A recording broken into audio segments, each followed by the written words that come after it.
हाँ ideally CIQ बोलते हैं, लेकिन YouTube का जहाँ तक माध्यम है उसे रैपिड फायर बोलते हैं। नहीं सर, हाँ तो सर CIQ में बहुत सारे एस्पिरेंट ऐसे हैं, सबके मन में डाउट होता है। जब हम CIQ बताते हैं, CIQ से पूछते हैं बच्चे को, so there are number of questions which are bundled together, Yes, sir. you know, pertaining to a particular area of his life, like education के बारे में हो गया, education and related act. Now जब CIQ में you know let us say 8-10 questions शामिल किए हुए हैं, तो एक चीज़ तो जब CIQ बनी है, जब डिज़ाइन हुई है ये, तब हम ये देख रहे हैं कि बच्चे की ग्रास्प कितनी है. That is one thing which is being also checked. Is the candidate able to grasp things? Is he able to retain, you know, the sequence? If he is able to do it, nothing like it.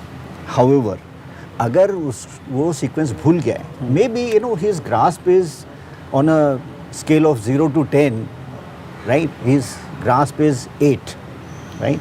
10 being highest. दूसरे की grasp हो सकता है 6 हो सकती है, किसी की 9 हो सकती है, तो that is okay. लेकिन वो is he coming back to some question that he has missed? If he has missed, is he asking the IO? He can ask the IO कि sir I have forgotten the question, could you kindly repeat? Right? So अगर वो पूछता है और वो cover हो जाता है, so we get that answer. Right? Basically we have to evaluate his performance during the school and college. Right? कोई चीज़ अगर मिस हो गई है, so that needs to be brought out. तो अगर कैंडिडेट को भूल जाता है कोई, तो इसमें कोई शर्म की बात नहीं है कि अगर वो पूछ ले कि सर मैं भूल गया हूँ, थोड़ा कुछ आप बता सकते हैं. बिल्कुल sir. The only thing that I said in the initially कि हम उसकी लेवल ऑफ ग्रास्प भी चेक करें. That is how the CIQ has been design, right.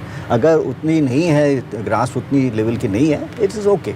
Right? Which also gets reflected in his academic performance. It also gets reflected in various other things.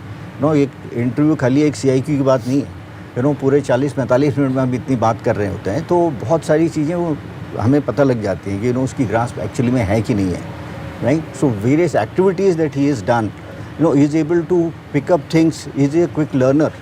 ये सारी चीज़ें भी हम पता करते हैं. Whether it is games, it is hobbies, or it is academics, etc. etc. So it is not a big thing कि भाई अगर वो सीक्वेंस मिस कर जाए तो उसको रिजेक्ट हो जाएगा.